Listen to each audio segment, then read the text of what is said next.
తాకట్టులో ఉన్న బంగారం అమ్మాలనుకునే వారి ఇన్ఫర్మేషన్ ఇస్తే దాని వాల్యుయేషన్ బట్టి మీకు కమిషన్ కూడా ఇస్తుంది గోల్డ్ హబ్. హాయ్ హలో నమస్తే, వెల్కమ్ టు మనం టీవీ. నేను మీ ప్రియాంక రెడ్డి. ఈ రోజు మనతో పాటు ఉన్నారు ఇంద్రకంటి మధు శర్మ గారు. మరి వారితో మాట్లాడేద్దాం. నమస్తే సార్. నమస్తే అమ్మా. ఇప్పటి వరకు మీరు మీ కెరియర్లో చాలా కేసెస్ని చూసుంటారంటే ఒక్కొక్క కేసెస్ ఒక్కొక్క డిఫరెంట్ ప్యాటర్న్లో ఉంటుంది కదా. మరి అలాంటి అన్నప్పుడు మీ కెరియర్లోనే ఇలాంటి కేసు చూడకూడదు, అసలు చూడాల్సి వస్తుందా అని కూడా కలలో ఊహించలేని కేసు ఏదైనా ఉందా? దాన్ని ఎలా సాల్వ్ చేశారు? అలాంటి ఇన్సిడెంట్స్, అలాంటి కేసెస్ చాలానే ఉన్నాయమ్మా. నిజం చెప్పాలి అంటే పొలిటికల్గా కావచ్చు, ఫ్యామిలీ కేసెస్ కావచ్చు, సివిల్వి కావచ్చు, నెంబర్ ఆఫ్ ఏవో కంపెనీ కేసెస్ కావచ్చు, బ్రీచింగ్, ఎన్నో కేసెస్ని అవన్నీ చూస్తూనే ఉన్నాం రెగ్యులర్గా. There is nothing new. చూసి అలవాటు పడిపోయామేమో. బట్ కానీ in my initial stage of ప్రాక్టీస్లో ఒక కేసు చాలా నిజంగానే కలిచివేసింది. ఆ కేసు చెప్పాలి అంటే కొంచెం నన్ను కూడా బాధ పెట్టినటువంటి కేసు. ఒక అమ్మాయి, ఆడపిల్ల, మ్యారిటల్ డిస్టర్బెన్సే వాళ్ళది. హస్బెండ్కి అమ్మాయికి ఉన్నటువంటి చిన్న మ్యారిటల్ గొడవల వల్ల వచ్చింది. ఏంటి అంటే గొడవ, ఆ అమ్మాయికి మగపిల్లలు పుట్టట్లేదు అని చెప్పేసి ఆ అమ్మాయిని వదిలేసి వాడు వెళ్ళిపోయాడు. మగపిల్లలు పుట్టరు. అది ఎప్పుడు వదిలేసాడో తెలుసా? 4 ఆడపిల్లల్ని కన్న తర్వాత వదిలేసాడు. ఆ అమ్మాయికి ఇంకా మగపిల్లలు పుట్టట్లేదు అని చెప్పేసి 4 ఆడపిల్లల్ని కన్న తర్వాత వాడు ఆ అమ్మాయిని వదిలేసి వెళ్ళిపోయాడు. ఏం చేయాలి అలాంటి క్రూరుణ్ణి? మగపిల్లాడు పుడతాడు, ఆడపిల్లాడు పుడతాడు అనేది ఎవరి చేతిలో ఉంటుంది? నువ్వు చెప్పు, ఏం చేద్దాం వాడిని? అలాంటి వాడిని ఏం చేయాలి? ఏం చేసినా కానీ తన లాంటి వ్యక్తి మరొకటి తయారవ్వకూడదు. అది సమాజంలో నువ్వు ఆపలేవు, నేను ఆపలేను. 100% నేను ఆపలేను. ఎందుకంటే మన ఆలోచన ధోరణి, ఒక మనిషి ఆలోచన ధోరణి మనం ప్రభావితం చేయలేం కదా. అందరూ శ్రీరామచంద్రులే ఉంటారని చెప్పలేం, అందరూ రావణాసురులే ఉంటాడని చెప్పలేం, అందరూ శ్రీకృష్ణులానే ఉంటారు సమాజంలో అని చెప్పలేం. ఒక్కో మనిషి ఒక్కోలా ఉంటాడు, ఆబ్వియస్లీ కదా. అందరి బుద్ధి ఒకేలాగా ఎందుకు ఉంటుంది? మనం ఎవరిని చేయలేం. కానీ చూస్ చేసుకున్న లైఫ్ పార్ట్నర్ని పెద్దవాళ్ళు చూస్ చేసినా, వీళ్ళు చూస్ చేసినా, అది పెళ్ళప్పుడే చూస్ చేస్తారు కాబట్టి ఒక అరేంజ్డ్ మ్యారేజ్లో ఉంటుంది. ఆలోచించు, 4 ఆడపిల్లలు పుట్టిన తర్వాత వాడు వదిలేసి వెళ్ళాడంటే వాడు ఎంత దుర్మార్గుడు అయి ఉంటే వాడు వదిలేసి వెళ్ళాలి. నడి రోడ్డు మీద అమ్మాయి చేతిలో అమ్మాయి దగ్గర ఉన్న బంగారం తీసుకుని వెళ్ళిపోయాడు, అమ్మాయి దగ్గర ఉన్న ప్రతి రూపాయి తీసుకుని వెళ్ళాడు, ఇంట్లో పిల్లలకి ఫుడ్ లేకుండా చేయకుండా వెళ్ళాడు. అప్పటికి ఆ అమ్మాయి వాళ్ళ తల్లిదండ్రులకు చెప్పకుండా 20 రోజులు 30 రోజులు అలానే ఉంది. ఉన్న రేషన్ అడ్జస్ట్ చేసుకుంటూ పిల్లలకి తిండి పెడుతూ, అందులో ఒక పాప పాలు తాగే పిల్ల కూడా ఉంది. ఇంట్లో వాళ్ళు ఎవరికి చెప్పకుండా అది చూసి కొంచెం చుట్టుపక్కల వాళ్ళు ఆ తల్లిదండ్రులకు చెప్తే అప్పుడు ఆ తల్లిదండ్రులు వచ్చారు అమ్మాయిని తీసుకెళ్ళటానికి. అన్ని రోజులు ఆ ఇంట్లో ఏం జరిగింది అనేది ఆ తల్లికి నిజంగా ఆ అమ్మాయికి 2 చేతులు ఎత్తి దండం పెట్టాలి. ఆ ఇంట్లో అన్ని రోజులు ఏం జరిగింది అనేది ఎవరికి బయటికి తెలియని ఇలా అమ్మాయి. వాడు తాగి వచ్చేవాట, కొట్టేవాట, చికచికాకి నానా అల్లరి చేసేవాట. మళ్ళీ అదేమన్నా చిన్న ఫ్యామిలీ అనుకున్నావా? చాలా హైఫై ఫ్యామిలీ, చాలా హై ఫ్యామిలీ, సొసైటీలో ఒక రెప్యుటేషను, బాగా పేరున్న ఫ్యామిలీ. అలాంటి కుటుంబంలో వాడు 4 ఆడపిల్లలు పుట్టాక కూడా వదిలేసి వెళ్ళిపోయాడు. అంటే సపరేట్గా వీళ్ళు వేరే కాపురం పెట్టారు. సపరేట్గా వేరే కాపురం పెట్టి వాడు అమ్మాయిని పూర్తిగా వదిలేయాలనుకొని ఆ అమ్మాయికి ఏమీ లేకుండా చేసి వెళ్ళాలి అని డిసైడ్ అయ్యారు. అంత హీన్యమైన దీనమైన స్థితిలో అమ్మాయిని వదిలేసాడు. ఏం చేద్దాం? అలాంటి మానవ మృగాలు ఇవాళ మన చుట్టూ బొచ్చెడు మంది ఉన్నారు. XY క్రోమోజోమ్ రిలీజ్ అయ్యేది ఎవరి చేతిలో ఉంటుంది? X క్రోమోజోమ్ రిలీజ్ అవుతుందా, Y క్రోమోజోమ్ రిలీజ్ అవుతుందా? బర్త్ ఆఫ్ ది చైల్డ్, ఆ వూంబ్ జెండర్ అనేది అక్కడ డిసైడ్ అవుద్ది కదా. వూంబ్లో ఉండేటువంటి ఫీటస్ జెండర్ డిసైడ్ అయ్యేది అక్కడ కదా, వచ్చే క్రోమోజోమ్ వల్ల కదా. అది మగవాడి చేతిలో కదా ఉండేది. ఆడపిల్ల ఏం న్యారం చేసినట్టు? కేవలం 4 ఆడపిల్ల కన్నదన్న కసితోటి దుర్మార్గంగా కొట్టి గోడకేసి బాది ఆ అమ్మాయిని 4 ఆడపిల్ల కొన్న తర్వాత కూడా వాతలు పెట్టి బెల్ట్ తోటి కొట్టి నానా రకాలుగా హింస పెట్టి చాలా దారుణంగా హింసించి, ఆల్రెడీ ఒక చిన్న పాప పాలు తాగుతున్న పాప ఉండంగా కూడా అంత హింస పెట్టి ఆ అమ్మాయిని వదిలేసాడు వాడు. ఇలాంటి కేసెస్ ఎన్నో అమ్మాయి వాళ్ళ. అంటే ఇవి ఇదివరకు సమాజంలో అయితే చాలా ఎక్కువ ఉన్నాయి, నేను కాదనట్లేదు. ఇవాళ సొసైటీలో తగ్గినాయి అని చెప్తాను. బట్ స్టిల్ ఇలాంటి కేసెస్ ఇంకా ఎగ్జిస్టింగ్. సొల్యూషన్ ఏంటి అంటే క్రిమినల్ కేసెస్ పెట్టడమా? వాడి దగ్గర నుంచి ఈ పిల్లలకి ఏం రావాలి? తండ్రిగా వీళ్ళకి గుర్తింపు ఉండాలిగా. ఈ 4 పిల్లలకి, 4 ఆడపిల్లలకి నేను పెళ్లి చేయలేని వెళ్ళిపోయాడు వాడు. నేను పెళ్లి చేయను, నేను పెంచి పోషించిన 4 ఆడపిల్లలు, నాకు సంబంధం లేదని వెళ్ళిపోయాడు వాడు. ఏం చేయాలి అలాంటి వాళ్ళని? ఎందుకు కనాలి? అంత చేతకాని వాడు కనకూడదు కదా. అప్పటికి వాడికి చాలా ఇంట్లో వాళ్ళ అత్తవైపు వాళ్ళు కానీ వీళ్ళ వైపు కానీ చెప్తే చాలు, 2 పిల్లలు చాలు అంటే, లేదు మగపిల్లాడు కావాలని ఫోర్స్ చేస్తే వాళ్ళు అమ్మాయి కాపురం పాడైపోతుంది అనే భయంతో వాళ్ళు చివరికి అదే జరిగింది అనుకోండి, అది వేరే విషయం. ఆ 4 ఆడపిల్లల్ని వాడు చేయలేదు. చివరికి వాడు అంత ఇన్సిడెంట్ చేసి యూ డోంట్ బిలీవ్ దట్ వాడు ఎంజాయ్ చేయడానికి గోవా వెళ్ళాడు. అంటే ఈ అమ్మాయి ఏడుస్తుంటే 4 ఆడపిల్లలతో ఏడుస్తుంటే వాడు గోవాలో ఎంజాయ్ చేస్తున్నాడు తాగి. మీరు ఇమాజిన్ చేయండి వాడి క్యారెక్టర్ని. ఒక సైకో. ఇక వాడు ఎలాంటి మనిషి అనేది మీరు ఆలోచించండి. ఇలాంటి మనుషులు ఈ సమాజంలో ఉన్నారమ్మా, స్టిల్ దే ఆర్ ఎగ్జిస్టింగ్. అలాంటి వాళ్ళు చాలా మంది ఉన్నారు. ఇలాంటివి నోరు తెరిచి బయటికి రాని ఆడపిల్లల గాథలు ఎన్నో ఉన్నాయి. అలాంటి వ్యక్తికి ఎలాంటి శిక్ష పడింది? అతని మీద ఆల్రెడీ కేసెస్ పెట్టాము. ఆ ఆడపిల్లకి ఏమి ఇవ్వాలి అనేది వాడిని కోర్టులో డిసైడ్ చేయించాము వాడి చేత. వాడు ఖచ్చితంగా అమ్మాయికి క్షమాపణ చెప్పేలా చేశాము.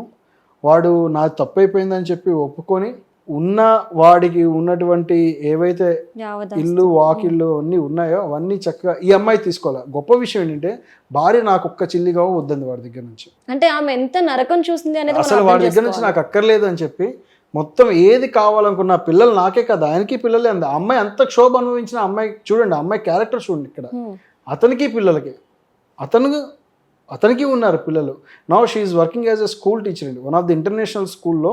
ఆ అమ్మాయి మంచి స్కూల్ టీచర్గా పనిచేస్తుంది, మంచి సంపాదిస్తుంది. అంటే షీఈస్ ఎర్నింగ్ గుడ్ ఇన్కమ్. 4 పిల్లల్ని చూసుకుంటూ తను మంచి ఇన్కమ్ ఎర్న్ చేస్తుంది. ఆ అమ్మాయి అంతకీ ఏం చెప్పింది తెలుసా? పిల్లలకి తండ్రి లేని లోటు తెలియకూడదు. వాడు ఎప్పుడైనా రావచ్చు, పిల్లల వరకు చూసుకోవచ్చు. పిల్లల్ని పాడు చేయకుండా, పిల్లల బుద్ధిని పాడు చేయకుండా, వాడు పాడు చేయకుండా తండ్రి అనేవాళ్ళు మాకు ఉన్నారు అనే పిల్లలకు కూడా తెలియాలి. కాబట్టి he should create some security to the children ఇప్పుడే. ఎందుకంటే రేపొద్దున వీడు బుద్ధి ఎలా మారి పాడైపోతాడో తెలియదు. అది అలానే ఆ పిల్లలకి ఒక సెక్యూరిటీని క్రియేట్ చేసాం. వాళ్ళ పెళ్ళిళ్ళకి ముందుగానే ఏర్పాటు చేసాం. ఎందుకంటే రేపొద్దున వీడు ఎక్కడ తాగి తందనాలాడి మొత్తం అంతా తీసుకెళ్ళిపోయి ఆస్తులని అమ్మేస్తే పిల్లలందరూ ఏమైపోవాలి? రేపు రాబోయే రోజుల్లో పిల్లల్ని ఎలా చదివించాలి? అంతే కదమ్మా, ఆగమాగం అయిపోతారు కదా. ఎందుకంటే ఖర్చులు పెరుగుతున్న ఖచ్చితంగా. పైపెచ్చు ఇందులో ఈ అబ్బాయి వాళ్ళ పేరెంట్స్ కూడా అబ్బాయిని సపోర్ట్ చేస్తున్నారు తప్ప ఈ అమ్మాయిని సపోర్ట్ చేయట్లా. అందరి ఇష్టంతోనే పెళ్లి జరిగింది. కానీ అబ్బాయి వాళ్ళ సపోర్ట్ ఎంతకి ఏం చెప్తారంటే మా అబ్బాయి చేసిందే కరెక్ట్, మగపిల్ల పుట్టట్లేదు కదా అమ్మాయికి అంటారు. సో మరి వాళ్ళ అమ్మ కూడా ఎవరైతే ఉన్నారో అత్తగారు, ఆవిడ కూడా ఒక ఆడదే. మరి ఆవిడకి మగపిల్లలు ఆడపిల్లలు ఎలా పుట్టారు? మగపిల్లాడే కదా, అమ్మాయికి పుట్టింది మగపిల్లాడు అయితేనే కదా అమ్మాయికి ఇచ్చి పెళ్లి చేశారు. సో తనకైనా తెలియాలి కదా ఇది ఆడపిల్లల చేతుల్లో ఉండదు. అలా ఉందమ్మా. అంత ఆలోచించే విచక్షణ వాళ్ళకుంటే అలా నిండు జీవితం బలవదు కదా. తల్లిదండ్రుల ఆలోచన ధోరణి కూడా మారాలి, చాలా మారాలి, చాలా అంటే చాలా మారాలి. ఎంత అది నిజంగా చాలా బాధ పెట్టిన కేసు నన్ను. అంటే ఇట్స్ ఒక ఛాలెంజింగ్ కేసులా అనిపించింది నాకు అప్పుడే. నిజంగా ఈ అమ్మాయికి ఏదో న్యాయం చేయాలి మనం అన్న ఆలోచనతోటి వెళ్ళాము. చాలా నిజంగా we got success in that matter. ఎంతో ఆనందపడ్డాం. నిజంగా భగవంతుడు అమ్మాయికి మెయిల్ చేశాడేమో అనిపించింది. అన్నేళ్ళు పడ్డ కష్టానికి ఇప్పటికీ అమ్మాయి పాపం అప్పుడప్పుడు మాట్లాడుతూ ఉంటారు సరదాగా, వాళ్ళకి అప్పుడప్పుడు మాట్లాడుతుంటారు. మంచి అమ్మాయి, ఇప్పుడు ఒక స్కూల్లో మంచిగా ఒక టీచర్గా చేస్తుంది పాపం. మంచిగా తన లైఫ్ని సెటిల్ చేసుకున్నారు. మొన్న కూడా అన్నాను, ఏమ్మా ఇంకో పెళ్లి చేసుకునే ఆలోచన ఉందంటే, లేదు సార్ నేను పిల్లల్ని చూసుకొని హాయిగా ఉంటాను, చాలు నా జీవితానికి ఏమొద్దు, నాకు పిల్లలే నా ఆస్తి అంది ఆవిడ. ఇలాంటి కేసెస్ విన్నప్పుడే న్యాయం బ్రతుకుంది అనేది ఖచ్చితంగా ప్రూవ్ అవుతుంది సార్. ఇలాంటిది జస్టిస్ జరుగుతుంది. అలాని నేను ఆడపిల్లకే జరుగుతుందా అని అన్నాను, మగపిల్లల కేసెస్ లో జరిగినవి చూసాను, రెండు వైపులా ఉన్నాయి. బట్ ఇది మాత్రం చాలా టెరిఫిక్. 4 ఆడపిల్లలు పుట్టిన తర్వాత ఇంకా మగపిల్లాడు పుట్టట్లేదని ఆడపిల్లని హింసించి వదిలేయడం అనేది చాలా అమానుషం, దారుణం. పోనీ వాడు కట్నం కోసము ఇంకో డబ్బులో దేనికోసం ఆశించి కాదు, మగపిల్లాడు లేడు అనే ఏకైక కారణం వల్ల.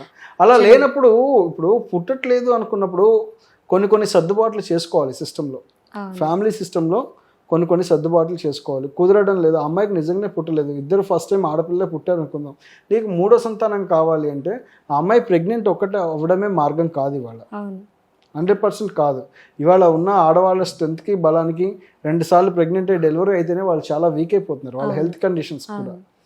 అంటే they can adopt a boy child, ఎక్కడి నుంచైనా, ఏ ఆర్ఫనేజ్ హోమ్ నుంచైనా లేదా ఎక్కడి నుంచి తెలిసిన దగ్గర నుంచైనా ఒక బాయ్ చైల్డ్ని వాళ్ళు అడాప్ట్ చేసుకోవచ్చు కదా. అదొక మార్గం ఉంది కదా. అది ఎవరికి తెలియకపోయినా నిజంగా అబ్బాయి కావాలి అనుకున్నప్పుడు అదొక మార్గం అడాప్ట్ చేసుకోవచ్చు కదా. అంటే కొంత ఆర్థోడాక్స్ మైండ్ సెట్ని కూడా కొన్ని సందర్భాల్లో వదలాలి, పూర్తిగా వదలమని నేను చెప్పేది కాదు.